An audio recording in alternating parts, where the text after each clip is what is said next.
কল্পনা করুন আপনার বয়স মাত্র ২১ বছর। জীবনের সব রঙিন স্বপ্ন যখন ডানা মেলতে শুরু করেছে, ঠিক তখনই চিকিৎসকরা জানালেন আপনার হাতে সময় আছে আর মাত্র ২ বছর। ধীরে ধীরে আপনার শরীর অকেজো হয়ে যাবে, কথা বলার শক্তি হারাবেন, এমনকি চলাফেরা করার ক্ষমতাও থাকবে না। এমন পরিস্থিতিতে সাধারণ যে কেউ হয়তো জীবনের আশা ছেড়ে দিত, কিন্তু স্টিফেন হকিং ছিলেন ব্যতিক্রম। ১৯৪২ সালের ৮ই জানুয়ারি অক্সফোর্ডে জন্ম নেওয়া এই মানুষটি যেন জন্মেছিলেন মহাবিশ্বের রহস্য উন্মোচন করতেই। কাকতালীয়ভাবে দিনটি ছিল গ্যালিলিও গ্যালিলির মৃত্যুবার্ষিকী।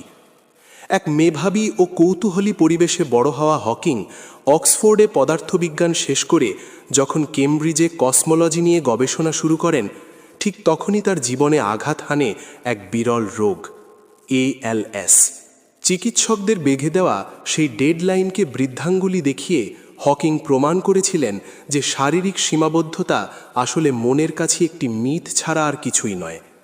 যখন তার শরীরের বাইরের সব দরজা বন্ধ হয়ে যাচ্ছিল, তখন তার ভেতরের অসীম শক্তি তাকে নতুন পথ দেখালো। হাতে কলম ধরার শক্তি ছিল না কোনো ক্যালকুলেটর ব্যবহারের উপায়, অথচ তিনি কেবল মস্তিষ্কের জোরে সমাধান করেছেন মহাবিশ্বের জটিলতম সব সমীকরণ। এই নীরব সাধনা থেকেই জন্ম নিল হকিং রেডিয়েশনের মতো যুগান্তকারী তত্ত্ব। ১৯৮৫ সালে নিউমোনিয়ার কারণে তিনি তার কণ্ঠস্বর চিরতরে হারিয়ে ফেললেও প্রযুক্তির সাহায্যে কম্পিউটারাইজড ভয়েসের মাধ্যমে আবার বিশ্ববাসীর সামনে ফিরে আসেন। তার লেখা a brief history of time বইটি বিশ্বজুড়ে আলোড়ন সৃষ্টি করে এবং একজন হুইল চেয়ারে বসা মানুষকে বিজ্ঞানের আইকন হিসেবে প্রতিষ্ঠিত করে। হকিংয়ের জীবন আমাদের শেখায় যে আমাদের কি নেই তা নিয়ে আফসোস করে সময় নষ্ট করা অর্থহীন, বরং যা আছে তা দিয়েই অসাধ্য সাধন করা সম্ভব।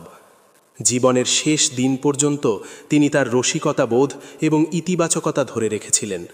অদ্ভুত এক সমীকরণে তিনি পৃথিবী থেকে বিদায় নেন ২০১৮ সালের ১৪ই মার্চ, যা ছিল আলবার্ট আইনস্টাইনের জন্মদিন।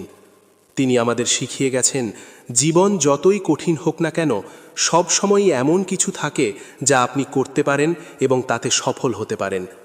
হকিং প্রমাণ করেছেন একটি রোগ শরীরকে বন্দী করতে পারে, কিন্তু মনকে নয়। একটি হুইল চেয়ার চলাফেরা থামিয়ে দিতে পারে, কিন্তু চিন্তার গতিকে নয়।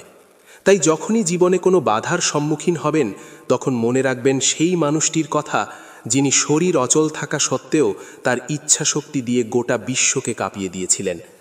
আপনার ভেতরের সেই আগুন যদি জ্বলে থাকে, তবে কোনো প্রতিকূলতাই আপনাকে আপনার গন্তব্যে পৌঁছতে আটকাতে পারবে না।